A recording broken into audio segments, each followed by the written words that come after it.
지금 부활에 대해서 우리가 이렇게 말씀을 나누고 있는데요. 부활이 가지고 있는 중요한 특성이 있는데 그게 뭔지를 지난 시간부터 살펴보고 있어요. 우리 같이 한번 읽어볼까요? 첫 번째, 부활은 삼일체 하나님의 사역이다. 아멘.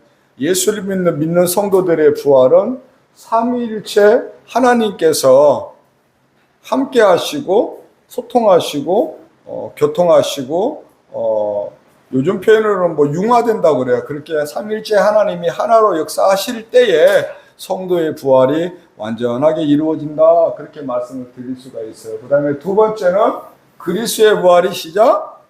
그리스도의 부활이 보증이다. 그리스도의 부활이 보증이다.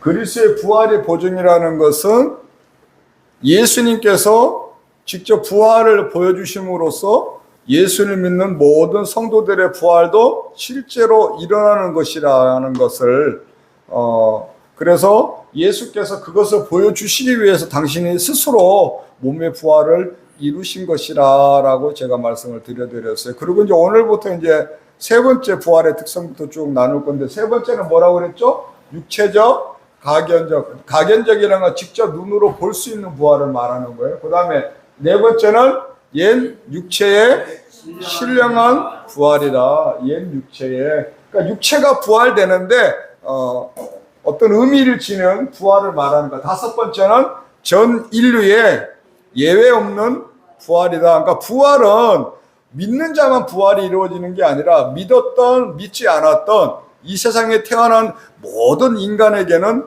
부활이 있다. 그래서 부활을 통해서 천국을 가느냐 영원한 지옥으로 가느냐의 그 심판에서 나눔이 있을 뿐이다 라고 이렇게 말씀을 드려드렸습니다. 오늘 그 세 번째 요 말씀 한번 볼게요. 세 번째는 육체적으로 또 가견적으로 부활이 이루어진다. 그러니까 이게 뭔 말이냐면 인간의 부활에서 가장 기본적인 조건은 눈으로 볼 수 있는 육체의 부활을 이룬다. 뭐가 이루어진다고요? 육체적인 부활을 할 것이라는 말씀을 하는 거예요. 그래서 신약 성경에 이와 관련된 말씀을 좀 살펴보려고요. 먼저 로마서 8장 11절 말씀 함께 할까? 예수를 시작. 예수를 죽은 자 가운데서 살리신 이의 영이 너희 안에 거하시면, 그리스도 예수를 죽은 자 가운데서 살리신 이가 너희 안에 거하시는 그의 영으로 말미암아 너희 죽을 몸도, 아멘. 오늘 지금 이 11절 말씀은 오늘 대회에서 우리가 나누었던 성령님의 능력을 통해서, 성령의 능력을 통해서 거듭난 사람은 하나님 나라에서 영생을 누린다는 말씀하고도 연결이 되어지는데, 여기 보시면 예수를 죽은 자 가운데에서 살리신 분은 하나님이시잖아요. 죽은 자 가운데 살리신 하나님의 영은 누굴 말하는 거예요? 성령님을 말하는 거예요. 성령님. 그러니까 하나님의 영이신 성령님이 우리 안에 거하시면 이렇게 말할 수가 있고요. 또 중간에 죽은 자 가운데 살리신 이가 너희 안에 거하시는 그의 영, 즉 하나님의 영으로 인해서 너희 죽을 몸도 다시 살아나리라. 그러니까 예수께서 부활하신 것, 다시 말하면 예수님의 육체의 부활은 누구를 통해서 부활이 일어난 거예요? 성령님을 통해서. 그렇죠. 그러니까 성령님이 하나님의 창조적인 권능과 능력을 지니시고 이 세상에 오신 성령님의 능력을 통해서 믿는 자들도 부활이 일어난다. 뭘 바탕으로 한? 몸을 바탕으로 한. 그냥 부활한 것처럼만 보이는 것이 아니라 현상적이 그냥 어떤 뭐 관념적으로나 그런 게 아니라 직접적으로. 그래서 여기 11절을 보니까 뭐라고 그래요? 너희 죽을 몸도 어떻게 한다? 마지막에 봐봐요. 그의 영으로 말미암아, 성령으로 말미암아, 성령님으로 인하여 너희 죽을 몸도 살리시리라. 죽어야 되는 몸이야, 저와 여러분들의 육체는. 그런데 너희 죽을 몸도 살리시리라 하면서 예수의 몸을 부활시켜 주신 것처럼 성령을 통해서 믿음을 가진 성도는 그의 육체를, 즉 그의 몸을 살려주실 것이라는 것을 분명하게 언급하고 있다. 그러니까 오늘 지금 이 말씀에도 우리의 부활도 누구와 연결된다고요? 성령님하고. 맞아요.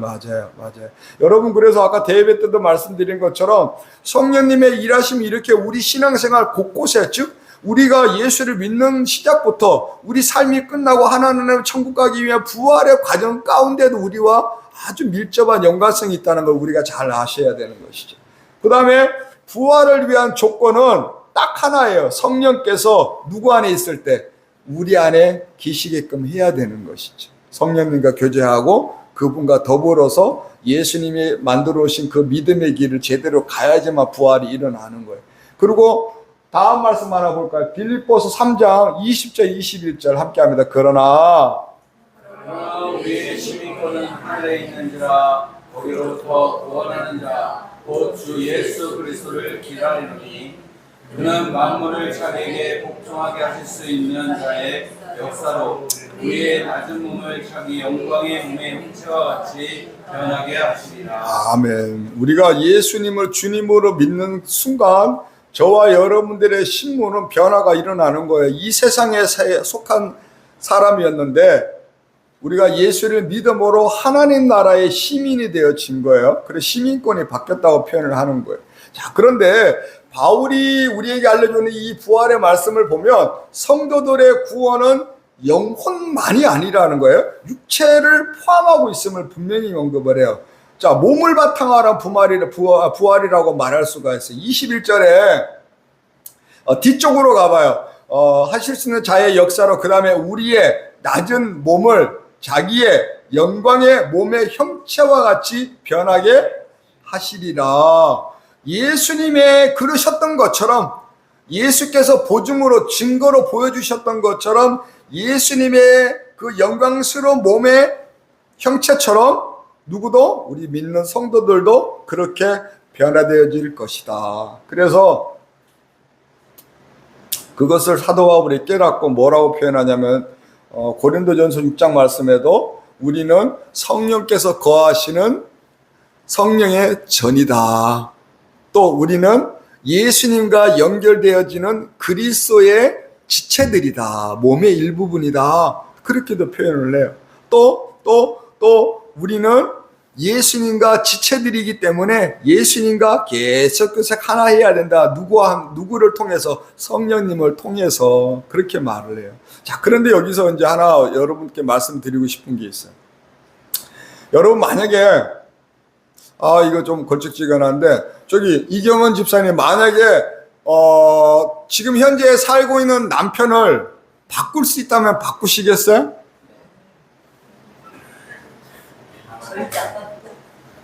그렇겠지요. 맞아요. 자, 여러분 잘 들어보세요. 말씀해 보니까 여러분 우리 각각의 연약함이 있어요. 우리 몸을 한번 봐봐요. 김 목사 같은 경우는 몸에 좀 길이가 좀 짧아. 뼈는 굵고.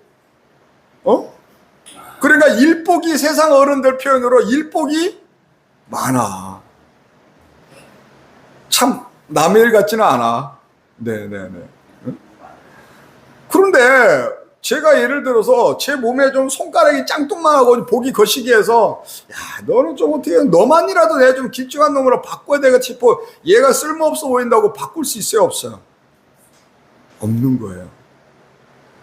우리 몸에 별로 제가 이 손톱 보면 이거 여러분 손톱 깎기 귀찮잖아요. 그러니까 이거 손톱 없으면 안 될까? 뭐 그런 생각 해본 적 없어요? 우리 몸에 뭔가 얘는 별로 필요 없을 것 같아. 없었으면 좋겠다. 뭐 이런 생각 품어봤을 거예요. 그런데 없으면 안 돼요. 응? 하다못해 우리 몸에 날 때 나는 털조차도 그 자리에 있어야 되는 거야. 말씀해 보니까 뭐라고 표현하냐면 사도 바울이 하나님과 연결되는 지체는 사람이 보기에는 쓸모없는데 하나님 보시기에는 반드시 있어야 되는 거야. 잘났든 못났든 크든 작든 쓰임새가 있든 없든 그건 중요한 게 아니야. 지체이기 때문에 소중하고 귀하다고 표현을 해. 아멘입니까? 왜 그러냐면 아무리 보잘것 없어, 아무리 부족해 보이고, 아무리 초라해 보이고, 가능성이 없고 쓸모없어 보이는 지체라도 그 지체가 이 몸의 한 부분으로 있기 때문에 몸이 완성되는 거거든. 할렐루야. 자, 지금 그래 여러분 다시 한번 쭉 주위를 봐봐봐 한번. 지금 여기 중에 야 너 좀 바꿨으면 이럴 수가 없어. 그러니 당연히 이경 집사님 집에 있는 남편을 바꾸면 큰일 나는 겨. 지체가 떨어져 나가는 거, 완성이 안 되는 거예요. 뭔 말 이해됩니까? 자, 여러분 왜 제가 여러분들이 이 말씀을 드리냐 하면 우리의 관점에 우리의 믿음은 부족할 수도 있어. 아주 좀 우리 믿음이 넘어지고 또 섰다가 이럴 수도 있어요. 내가 참 그 집에는 안 물어봤네, 차마. 만약에 바꿀 수 있다면 바꾸시겠습니까? 라고 물어보지 못했어. 그 다음 답이 조금 거시기할 것 같아서.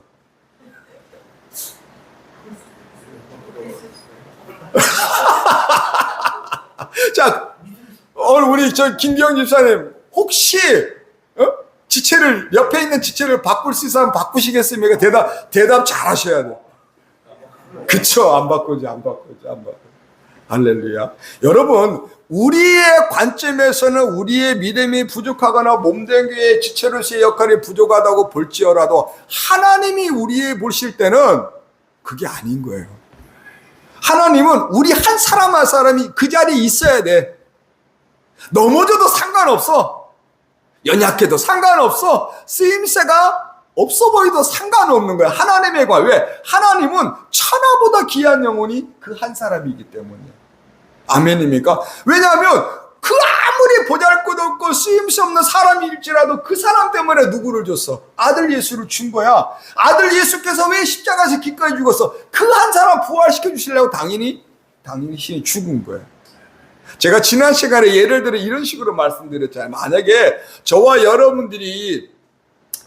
여러분들에게 믿음을 주고 하나님의 복을 주고 심판, 천국까지 오기 심판을 그냥 준다는 것으로 예수님의 역할이 끝났다면 예수께서 십자가에 죽으시고 십자가에서 고난받고 피 흘리고 죽으시고 그냥 부활하셔서 그냥 죽으신 다음에 그대로 하나님 나라로 올라가셔도 그 사역이 끝났다고 볼 수도 있는 거예요. 그런데 왜 굳이 예수께서 십자가에 죽으시고 그분의 영혼이 떠나가고 그분의 육체가 땅에 묻힌 거예요? 왜? 우리의 부활이 예수님처럼 부활되어질 거라는 거, 그거 보여주려고 그 이유 때문에 직접 당신의 몸이 죽음으로까지 낮아졌던 거라고요. 할렐루야. 그러니까 그렇게까지 이 한 사람 한 사람을 부활시켜 주시려고 하신 예수님이니까 우리의 지체 중에 부족하다, 연약하다 어떻게 할 수가 없는 것이죠. 무슨 말씀이 이해됩니까? 맞아요. 자, 부활에 있어서 이 몸의 특성에 대한 몸은 반드시 부활되어야 된다는 또 다른 주장이 있는데 한번 그 말씀 한번 볼까요? 누가복음 24장 말씀 36절부터 39절까지 함께 볼까요? 이 말을 할 때 시작. 이 말을 할 때에 예수께서 친히 그 가운데 서서 이르시되 너희에게 평강이 있을지어다 하시니 그들이 놀라고 무서워하여 그 보는 것을 영으로 생각하는지라. 예수께서 이르시되 어찌하여 두려워하며 어찌하여 마음에 의심이 일어나느냐. 39절 내 손과 발을 보고 나인 줄 알라. 또 나를 영은 살과 뼈가 없으되 너희 보는 바 나는 아멘이죠. 이 본문 말씀은 예수께서 부활하신 다음에 예수가 십자가에 못 박아 죽으시는 걸 보고 무서움에 빠진 제자들이 숨어있는 곳으로 처음으로 예수님이 찾아오셔서 제자들을 만나주시는 장면인 거예요. 그러니까 제자들이 예수님의 부활을 처음에는 믿지를 못했죠. 왜? 육체는 죽으면 끝이라고 알았잖아요. 그런데 그렇게 의심하는 제자들에게 예수님이 뭐라고 말씀하세요? 야, 내 손과 내 발을 보고 각연적으로 보고 알아라. 만져봐라. 직접 만져지는 거예요. 느낌이 아니라. 할렐루야. 생각만이 아니라 직접적으로. 그러면서 제자들의 의심을 주님이 풀어주시잖아요. 내 손과 발을 보고 나인 줄 알아. 또 나를 만져 보아라. 그러니까 예수께서 하신 이 말씀 속에서 예수님의 육체는 그대로 부활하신 것이라는 것이죠. 못자국 난 손과 발에 못자국 그대로 있고 옆구리에 창에 찔린 옆구리 그대로 창구멍이 뚫려 있는 상태에서 부활되어지신 것이죠. 아멘입니까? 그래서 나중에 제자들 예수님 만나고 간 다음에 도마라는 제자가 믿지라. 나는 뭐야 그거 못 봤어요. 나는 도저히 안 믿어. 나는 믿지 않는다 했더니 예수님이 도마를 찾아와서 만나주는 장면이 있어요. 요한복음 20장 27절 함께 할게요. 도마에게 내 손가락을 이리 내밀어 내 손을 보고 내 손을 내밀어 내 옆구리에 넣어보라. 그리하여 믿음 없는 자가 되지 말고 믿는 자가 되라. 아멘, 아멘. 방금 전에 말씀드린 대로 어떤 막 그냥 상상이나 어떤 눈에 보이지 않는 어떤 그런 면의 부활이 아니라 도마한테 예수님 뭐래? 야 이놈아 네 손가락 이리 좀 내밀어 봐라. 내 손가락을 이리 내밀어 내 손을 보라 이 말은 내 여기 못자국 난 손에다가 네가 만져봐라 이 말인 거예요. 아멘. 네 손을 내밀어 내 옆구리에 넣어봐라. 여기에 지금 무슨 구멍이 있다고 그랬어? 창에 찔린 구멍이 있는 거예요. 할렐루야. 직접 도마가 만져보는 거야. 눈으로 보는 거예요. 할렐루야. 아멘이요. 그러고 믿으라고 주님이 말씀하시네요. 그러니까 예수께서 제자들에게 하신 말씀도 그렇고 지금 도마에게 하시는 말씀도 뭐예요? 육체의 부활이 확실하게 일어났다는 것을 증명하는 것이라고요. 아멘입니까? 여러분 무덤은 비어 있었어요. 왜? 몸이 부활했으니까. 몸뚱이만 두고 영만 부활했다면 몸은 그 자리에 있었어야 되겠지. 그랬다면 로마 적대자들이 예수의 시체를 찾으려고 그렇게 막 찾아다니고 그러지 않았겠죠. 왜냐하면 여러분 생각을 해봐요. 그 시대는 로마 제국의 통치권 안에 있는 거예요. 얼마나 군사력도 막강해, 정보력도 막강하고. 여러분 그거 기억나시나요? 우리나라가 일제 지배를 받을 때 첩자들이 엄청 많았어요. 왜 첩자가 많았을까요? 일제가 뭘 주니까? 그렇지. 돈을 주니까 그거 받아 먹으려고 우리나라 동포임에도 우리나라 사람들을 고자질하는 첩자들이 얼마나 많았겠냐고요. 그러면 로마 제국 시대도 똑같아요, 틀려요? 똑같은 거라고요. 그러니까 예수님이 시체를 어디다가 숨긴다고 해서 숨길 문제가 아닌 거예요. 할렐루야. 로마 제국의 군대를 동원해서 그 시체를 찾으려고 했고, 더군다나 유대 사회의 지배계층들이 그들의 막강한 그 영향력을 발휘해서 예수의 시체를 그렇게 찾으려고 했는데 찾았어요? 못 찾았어요? 못 찾았어요. 왜 못 찾았습니까? 육체가 부활했으니까. 이해됩니까? 맞아요. 그렇기 때문에 우리 믿는 자들의 부활도 육체적으로 누구처럼? 예수님처럼. 아까 지난 시간에 나누었던 예수님의 부활의 특성 중에 예수님의 부활이 우리 믿는 성도들의 보증이 되고 증거가 된다는 말씀처럼 예수께서 그걸 보여주시기 위해서 굳이 당신의 몸뚱이를 죽음으로 매장되어졌던 것처럼 다시 살아난다는 걸 보여주시기 위함인 것처럼 믿는 성도들도 몸의 부활이 일어난다. 할렐루야. 자, 근데 몸의 부활이 일어나는데 요게 하나 딱 더 붙여져요. 따라서 해보시겠습니다. 옛 육체의 신령한 회복이다. 자, 여러분 부활이 육체를 포함한다고 해요. 그런데 정확하게 무엇을 의미하는지는 말씀을 통해서 우리가 잘 봐야 돼요. 왜냐하면 육체는 반드시 소멸되는 거예요. 그래요, 안 그래요? 육체는 단순하게 육체적인 부활만 일어난다, 그거까지만 알고 나면 다른 문제가 있어. 그게 지금 제가 말씀드린 대로 육체만 부활한다면 육체는 반드시 기한이 있다고. 그래요, 안 그래요? 한번 태어난 육체는 반드시 그 끝이 오게 돼 있어. 그건 뭔 말이냐면 육체는 반드시 죽음에 지배되는 거란 말이에요. 반드시 죽음이 있다는 이야기잖아요. 예수께서 여러분 죽은 나사로를 부활시켜 줬어요. 그런데 죽은 나사로 어떻게 됐어요? 나중에 나이 먹고 죽었지. 몸은. 할렐루야. 예수께서 말씀에 기록되어져서 부활시킨 나사렛의 육체는 말 그대로 육체만 부활시킨 거야. 할렐루야. 그렇기 때문에 나사로가 자기에게 주어진 그 부활된 새롭게 살아 인생의 삶을 살고 저와 여러분들과 똑같이 죽었다고. 몸이, 육체가. 그러면 말씀에서 말하는 몸의 부활은 뭘 말하는 걸까? 여러분, 이 문제도 있잖아요. 요즘은 옛날에는 사람이 죽으면 어디다 묻었어? 땅에다가 묻어요. 땅에다가 묻으면 땅의 특성 따라서 사람의 뼈가 썩는 속도가 달라요. 근데 오래 가는 경우는 30년이 지나도 그대로 있는 경우도 있어요. 저도 직접 제가 보기도 옛날 시골 선산의 어른들 파묘해갖고 다 뿌려드리면 직접 제가 일일이 다 봤었으니까. 자, 그런데 여러분 생각을 해보자고요. 우리 몸은 화장이 돼서 다 썩어버리거나 또는 요즘에는 뭘로 해? 몸은 땅에다가 매장하거나 불로 태워서 화장을 해서 그냥 뼈가루조차도 막 뿌리거나 없애버리잖아요. 그런데 그렇게 됐는데 원래의 몸으로 다시 그대로 똑같이 재구성되어져서 육체의 몸이 다시 살아나느냐? 말씀을 보면 그건 아니라는 거예요. 그래서 바울은 부활이 단순하게 육체적인 몸의 부활은 맞지만 그 몸의 부활에 다른 특성이 하나가 딱 플러스가 된다는 걸 이야기를 해요. 그래서 썩을 몸과 썩지 아니할 몸으로 표현을 해요. 무슨 몸?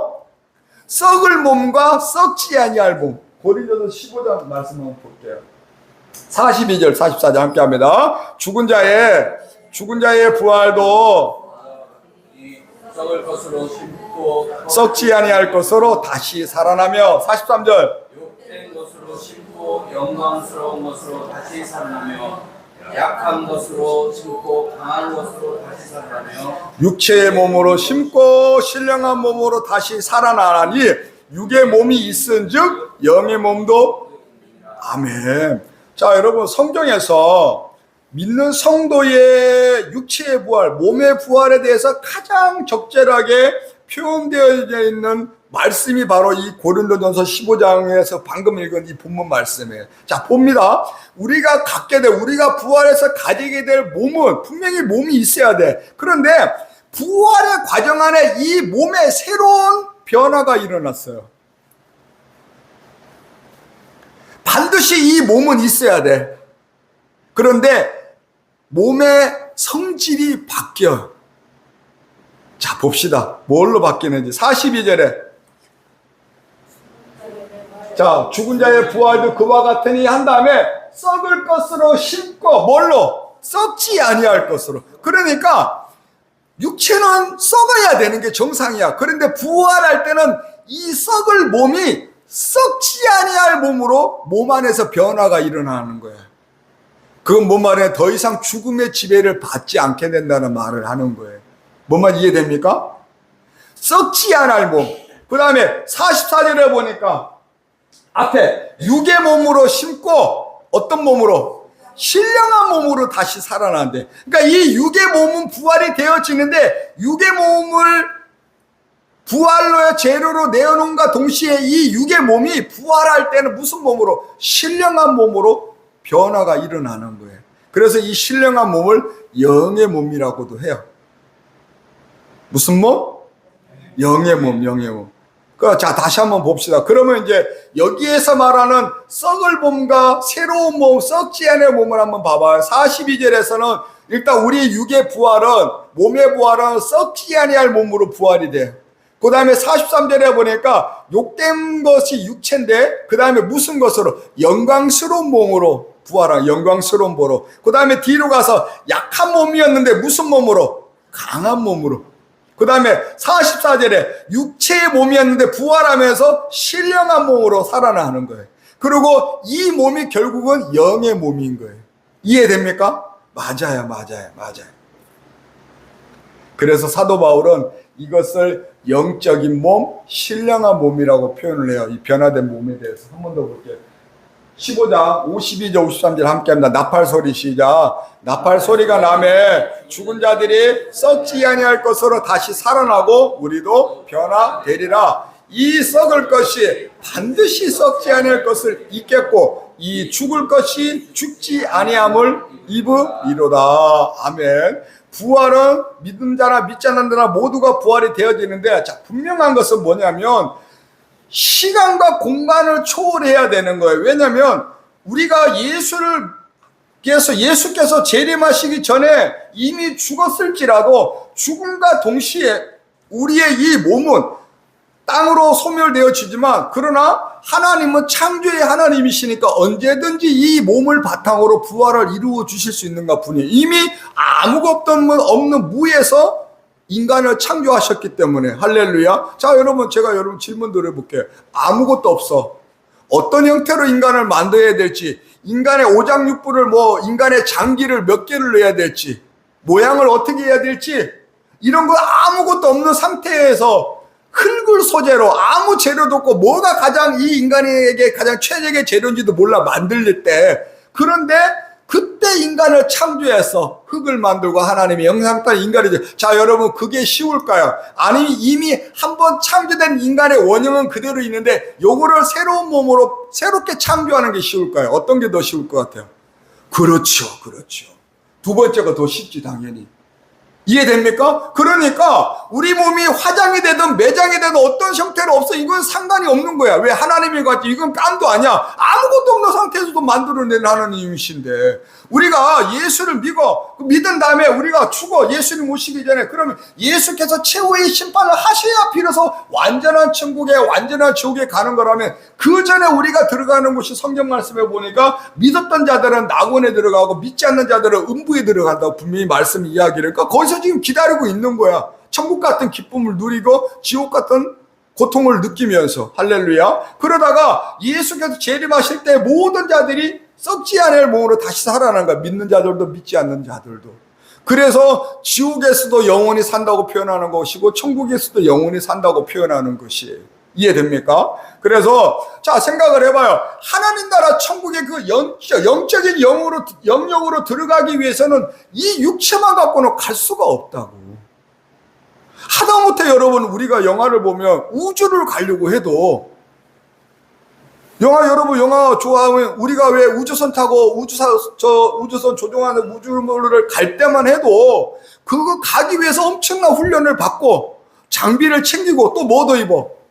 우주복. 어찌됐든 그 안에 살 수 있는 우주복까지 챙겨 입고 비로소 가는 거야. 하다못해 우주를 가는 것도. 그런데 죽음의 경계를 하면서 영의 세를 들어가기 위해서는 이 육체만 갖고 갈 수 있어요, 없어요? 없지요. 그래서 변화가 일어나는 거예요. 썩지 않은 신령한 몸으로. 왜 그래야 되는지 이해되십니까? 맞지요. 그래서 원래 우리가 가졌던 이 완전한 썩어져야 될 수밖에 없는 이 육체의 몸은 아니지만, 육체의 몸으로 기반으로 한 썩지 아니할 몸, 신령한 몸으로 변화되어진다는 것은 분명하다는 것이다. 할렐루야. 그래서 저와 여러분들이 이 썩지 아니할 신령한 몸이 영원한 하나님 나라에 들어갈 수 있도록 해줘야 되는 것은 누구에게 달려있는 거예요? 그렇죠. 우리에게 달려있는 것이다. 중요한 선택의 기로에 서 있는 것이죠. 아멘입니까? 그래서 한번 옆을 다시 한번 보시고 말씀 끝내. 그래서 우리는 뗄래야 뗄 수 없는 지체, 미우나 고우나